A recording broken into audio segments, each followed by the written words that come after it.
Terceiro, irmãos, que concerne na vida de um chamado. Para que é que Deus nos chama, irmãos? Veja, Jesus chama seus seguidores para serem sal da terra e luz do mundo. Você não precisa, dependendo da sua Bíblia, você não precisa nem virar a página, como é o caso aqui da minha. Mas aqui, logo em seguida, em Mateus 5, 13 ao 16, vai dizer que Jesus chamou e disse que os seus seguidores eram o sal da terra e a luz do mundo. Jesus usa duas metáforas para mostrar como os cristãos deveriam viver.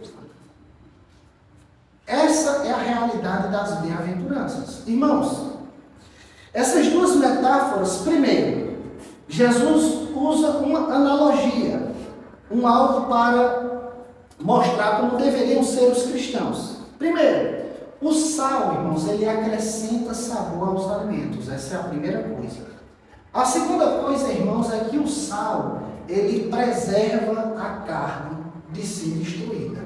E terceira coisa, irmãos, eu diria que o sal, ele serve como um tipo de detergente. Ele também tem uma função de limpar. Eu creio que essas três ideias estão por trás da imagem do sal.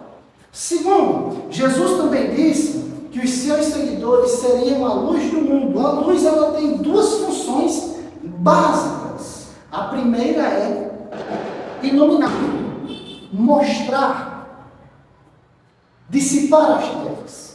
E a segunda função básica, irmãos, é servir de guia. Então Jesus está dizendo: vocês são a luz do mundo. E que luz é essa que ilumina o mundo em trevas?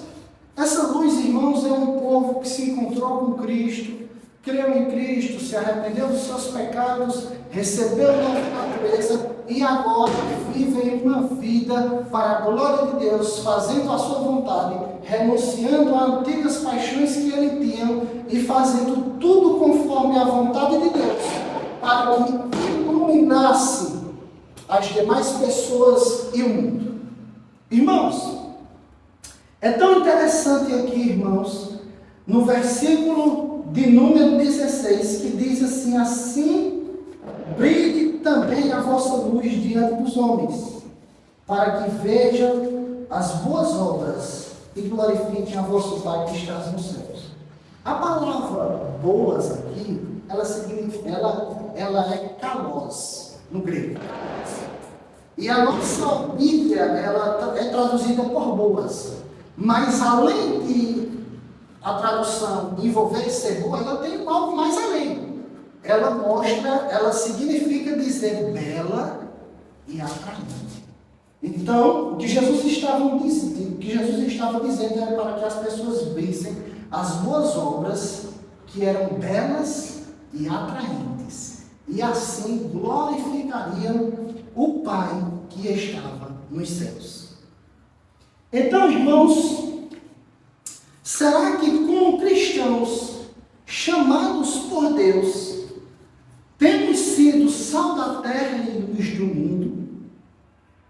Essa é uma pergunta, irmãos, que tem por propósito gerar uma reflexão profunda e verdadeira de como temos nos comportado diante da sociedade, de como temos nos comportado diante de nossa família, de como temos nos comportado diante dos nossos trabalhos, de como nós temos se comportado em nossas vidas, nos lugares que andamos, na escola, no trabalho, no casamento. Infelizmente, irmãos, é raro hoje nós vermos cristãos que são sal da terra e luz do mundo. Boa parte das pessoas levam a vida cristã, irmãos, de todo jeito, sem se importar com Deus, com o que as pessoas vão pensar da igreja, com o que as pessoas vão pensar do evangelho, com o que as pessoas vão pensar, nada, não estão nem aí para nada. Leva a vida cristã como se fosse a política brasileira aí, que você pode roubar, que que você pode passar cheque sem fundo, licitação superfaturada. A vida cristã está mais ou menos assim aqui no Brasil. Leva algumas costas, não tem nada não. E o nome de Deus pode ser envergonhado, não tem problema. O nome da igreja pode ser colocado no lixo, essa aqui não tem problema, não tem nada não. Viver de todo jeito. Como que? É assim que boa parte da igreja brasileira tem vivido. Porém, irmãos, não foi para o mau testemunho que Jesus nos chamou, mas Jesus nos chamou para ser sal da terra e luz do mundo.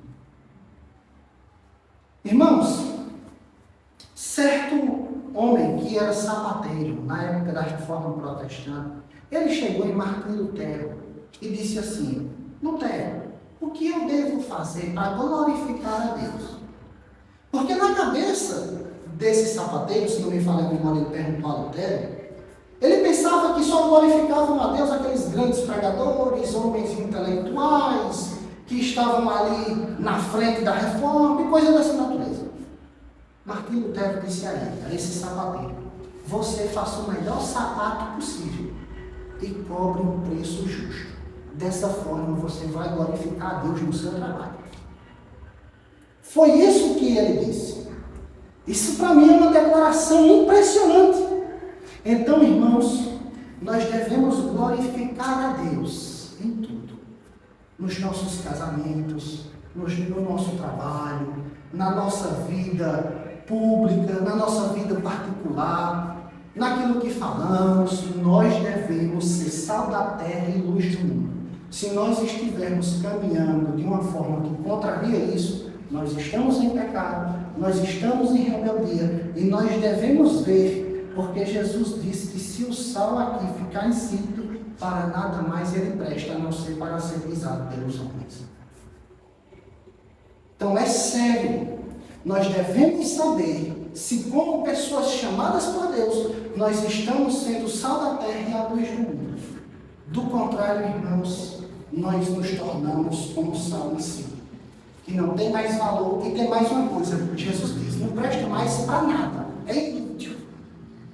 Por isso, irmãos, nós devemos nos voltar para a Bíblia, nos voltarmos para Jesus, olharmos o que temos feito, reconsiderar nossa vida por completo, para que possamos glorificar a Deus em tudo. Vocês são o sal da terra e a luz do mundo. Foi isso que o Senhor, que o Salvador, que o juiz dessa terra disse a respeito dos seus filhos. Quarto, irmãos, Jesus chama seus discípulos para pregarem o Evangelho. Marcos 16:15. Marcos 16:15. Uma das últimas falas que Jesus fala para os seus discípulos, em Marcos, é: ide por todo o mundo e pregai o Evangelho a toda criatura. Jesus deu essa missão aos seus seguidores. Então, irmãos, quando Jesus chama os seus discípulos para serem apóstolos mais tarde, ele chama para que os discípulos propagassem o Evangelho, de como as pessoas poderiam se apropriar do Evangelho, que é por meio da fé e do arrependimento. Veja, nós podemos ver que no livro de Atos dos Apóstolos, os discípulos de Jesus que se tornaram apóstolos fizeram isso muito bem. Eles estavam todos os dias, como diz o relato de Lucas, no templo e fora do templo, pregando em todo o templo. Agora, os discípulos, eles não pregavam: Jesus te ama e tem um plano maravilhoso para a sua vida. Ninguém vê isso na Bíblia. Os apóstolos não evangelizavam assim. Os apóstolos também não andavam contando, como muitas pessoas fazem, testemunhos pessoais. Não, eles contavam um testemunho pessoal no sentido de que eles viram Cristo e viram o que Cristo fez. As pessoas hoje, às vezes, falam muitos dos seus testemunhos pessoais. E isso não é o Evangelho. Eu não tenho que dizer o meu testemunho pessoal ou os nossos testemunhos. Na verdade, o Evangelho, irmãos, se trata de um homem que é completamente homem e completamente Deus, que nasceu de uma virgem, que viveu uma vida completamente santa e reta diante de Deus, cumprindo todas as profecias, morrendo numa cruz e ressuscitando ao terceiro dia. Esse é o Evangelho que reconcilia o povo de Deus com o seu Deus. Então ele conclama a todos os homens que creiam e se arrependam. E essa é a nossa missão como igreja. Nós devemos pregar o Evangelho a toda criatura. Aqui, irmãos, eu também quero fazer mais uma pergunta. Sincera, honesta. Quantas pessoas em toda a nossa vida de convertido nós já evangelizamos? Eu não estou falando de entregar um folheto. Eu não estou falando de convidar alguém para vir a essa agremiação religiosa ou qualquer outra. Apesar disso ser bom e apesar disso ser válido, isso não é evangelismo. Eu estou falando de quantas pessoas em toda a nossa vida nós nos sentamos com ela, abrimos a Bíblia e mostramos quem é o homem diante da Bíblia. E mostramos quem é Deus. E mostramos a necessidade que o homem tem, desesperada, da graça e da misericórdia de Deus. Quantas pessoas em nossas vidas como cristãos nós já evangelizamos? Nós gastamos tempo, irmãos, com coisas fúteis, como celular, televisão, jogos e outras coisas mais. Mas nós, muitas das vezes, negligenciamos o Evangelho de Deus. Nós negligenciamos uma das missões mais importantes que o Senhor nos deu. Na época de Jesus, irmãos, as pessoas eram fascinadas por evangelismo, por assim dizer. Veja que eu quero usar aqui alguns exemplos bíblicos. Primeiro, irmãos, é a mulher samaritana.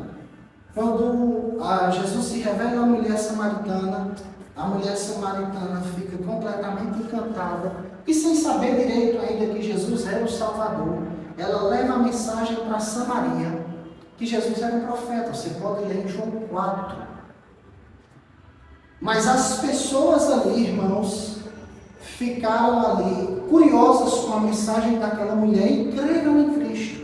E Jesus foi até Samaria e passou ali em Samaria 2 dias pregando para os samaritanos. E os samaritanos olham para a mulher e dizem: olha, mulher, agora nós cremos não só porque você falou, mas porque agora vemos e ouvimos o Salvador. Eu não estou falando de uma mulher que tinha superior em teologia, mestrado, doutorado. Não, eu estou falando de uma mulher que ia ao poço ao meio-dia para não se encontrar com ninguém. Na mesma hora ela perde toda a vergonha e volta para anunciar o Evangelho. Segundo, irmãos, nós podemos ler em Marcos 5, do verso 1 ao verso 20, que é o endemoniado de Gerazeno. Quando Jesus liberta ele, e ele está ali em perfeito estado, ele olha para Cristo e diz: eu quero lhe seguir. Jesus olha para ele e diz: vai aos teus e anuncia o que Deus tem feito em sua vida. Então o texto diz que na mesma hora ele saiu e foi para Decápolis. Deca em grego quer dizer 10, polis significa cidade, ou seja, 10 cidades. Então aquele endemoniado no mesmo instante passou a anunciar o que Jesus tinha feito. Mais uma vez, aquele homem não passou por um grande seminário de teologia, coisa do tipo, ele estava fascinado por isso.